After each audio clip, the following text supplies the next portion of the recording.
Hello friends, my name is Chetan Nathani and we are into part 3rd of video series about interactive bar charts in D3JS. In this part, we will learn about drill down in bar chart.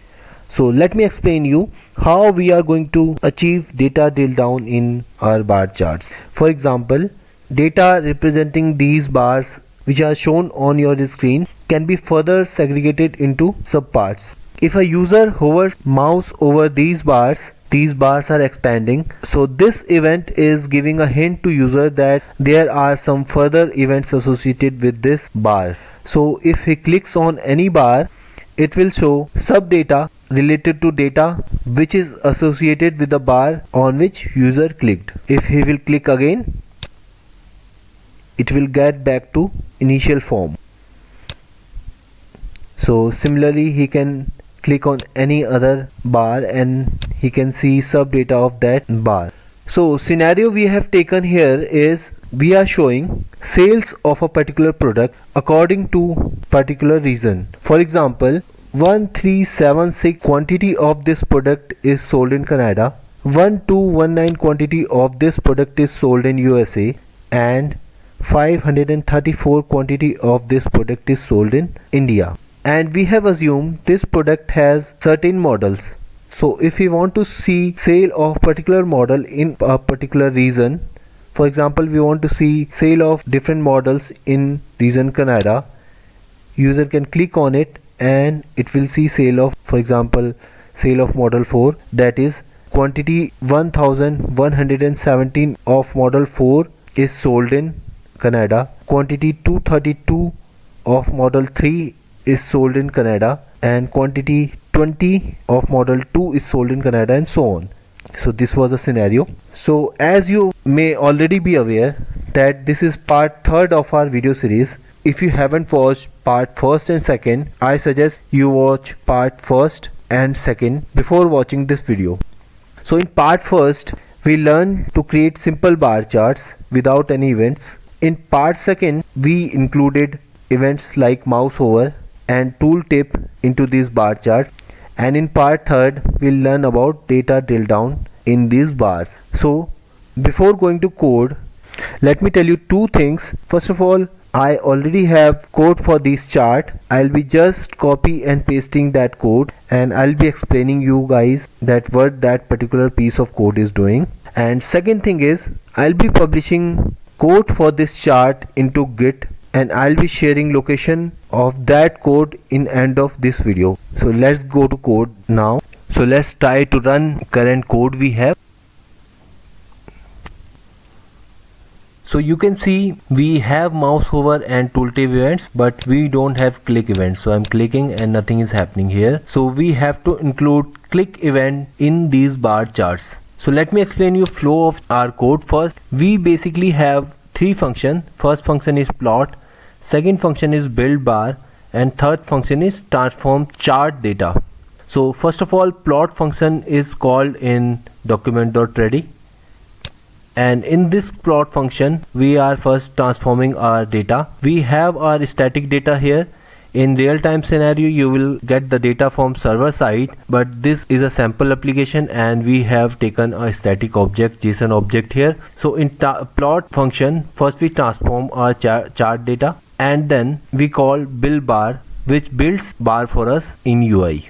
So what we are going to do is we are including a variable name level. So if we are in this, so if charts are like this, we will say that we are at level 0, and if we click and if we drill down data, we'll say we are at level 1. So first we have to do is we have to change our function transform chart data so that it can create our chart data as per the level we have, and then we will insert a click event in these bars. So that click event will call this transform chart data, and this transform chart data will build our object as per the input provided by user, and then this transform chart data will call itself and build bar as per input provided by users. So first of all, let us change this transform chart data object. So here you can see I have inserted a input parameter level, and as per level, if level is 1, then chart data will be prepared accordingly, and if level is 0, then it will be prepared as it was being prepared initially. So I'm not going to explain this function. You can get this code from Git and you can dig into that what is it doing. The gist is it is preparing data for our charts, and if it is a drill down, then it is preparing data accordingly, and if it's main data, then it is preparing data accordingly. Now second thing we have to do is include a click events in our bars. So here we have mouse enter and mouse leave event. So I'll enter a click event just after this. So here you can see I have inserted a click events. So what this click event is doing, first of all, it is removing all the SVG element from the chart, and then it is calling this transform chart data event, and if it is a drill down, then it is calling transform chart data function for a drill down, that is level is equal to 1, and then it is calling a build bar, and if it is not drill down, then it is calling transform chart data and build bar function as per user inputs. So we have both the things here. So let's refresh our charts,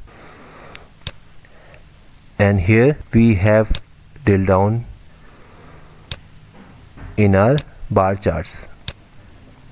Here if you want to improve data drill down visualization, you can do one more thing. You can show bars for different data with different opacity, that what we did in pie charts, for which we have different video series. So let me do that. So we have already this field in our chart data object which we have created in transform data function. So let's refresh our chart. So here we are, and here you can see bars of different data are shown with different opacity for drill down. So that's all for this video, guys. We'll be publishing our code in Git, and we'll be sharing location of code in description section of this video, so you can download code from there and you can include in your projects and improve upon it and tailor it as per your needs. One important thing is we'll be publishing only client side code, as we don't have any server side code here. Data which we have taken is a static data. In your project you can simply include a function to get the data from server side. As it is a client side code, so it can be used with any technology. It will be a simple HTML file. So we are done for this video. If you haven't subscribed to our channel, please subscribe. We'll be publishing more videos of D3JS in future. If you like content of our video, please hit like button. If you have any queries, questions or suggestion, please leave a comment. We will be replying each and every comment, each and every question. So that's all, guys. Thank you for watching. Goodbye and cheers.